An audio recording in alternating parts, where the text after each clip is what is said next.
Singapore.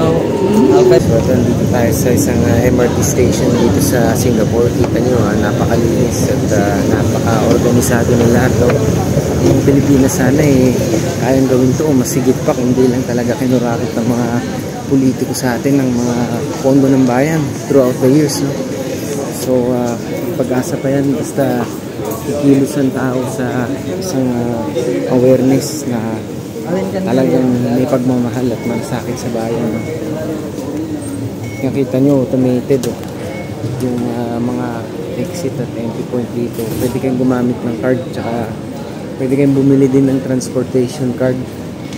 Kaya talagang mabilis, hindi aksayado sa oras dito. Dahil ang mga Singaporean dito, bawat minuto mahalaga sa kanila. Yan ang kagandahan dito.